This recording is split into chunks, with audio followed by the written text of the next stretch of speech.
Hi, everybody, and welcome to the first of the split up lectures for this week.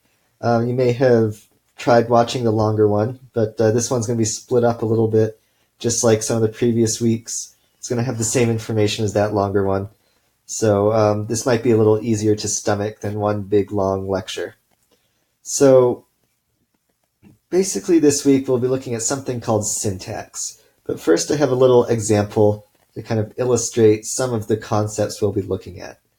So think about this sentence here. The cop saw the dog with binoculars. And think about what that would mean.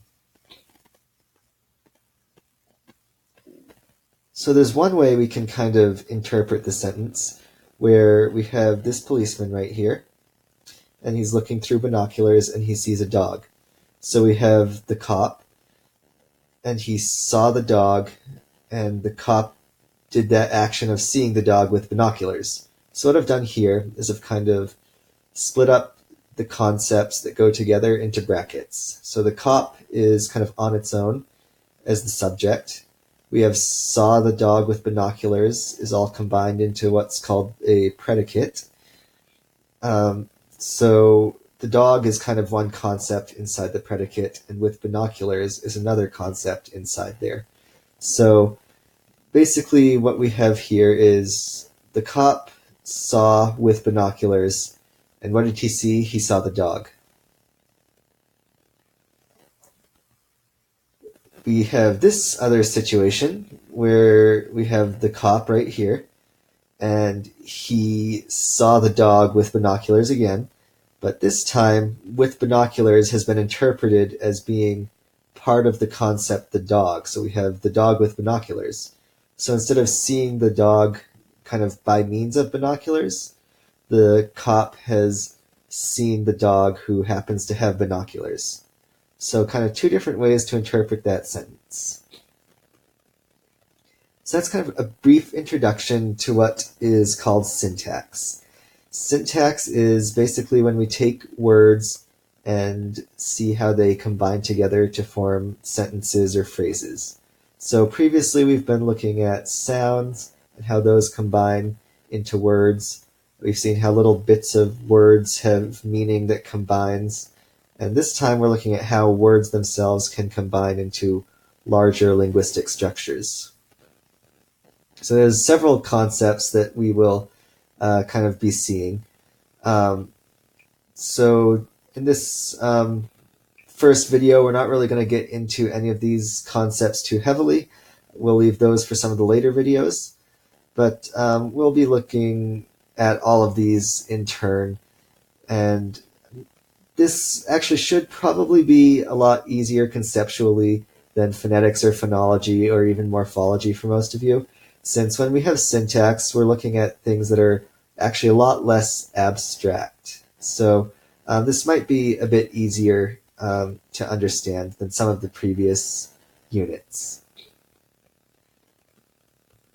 So syntax in general is kind of defined as a set of grammatical structures, and this set of structures can allow the combination of words into sentences. So different languages can have different syntaxes. So for example, in English we have one set of grammatical structures, and this allows the combination of words into English sentences, but the syntax of a language like German or Russian is going to be a bit different from the syntax of English. It might be relatively similar, but most languages aren't going to have exactly the same syntax. Syntactic structures in general are very systematic and principled, so this means that within a language or within a dialect, things will be relatively systematic. Just because one dialect or another might have a different syntax doesn't mean it's necessarily wrong or incorrect or anything like that.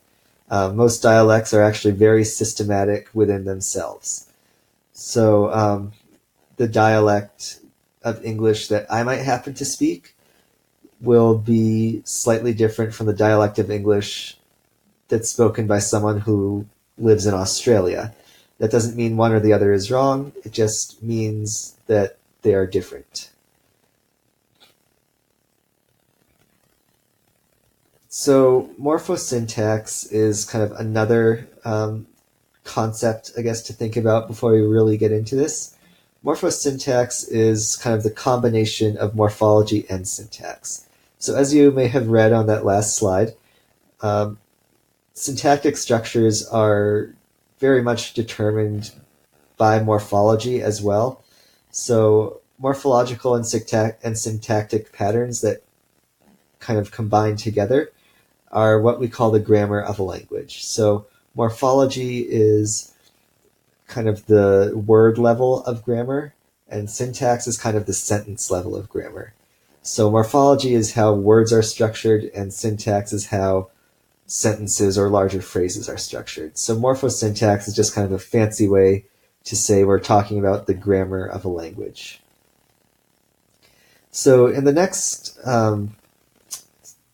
lecture, we will be looking at what's called constituency and dependency.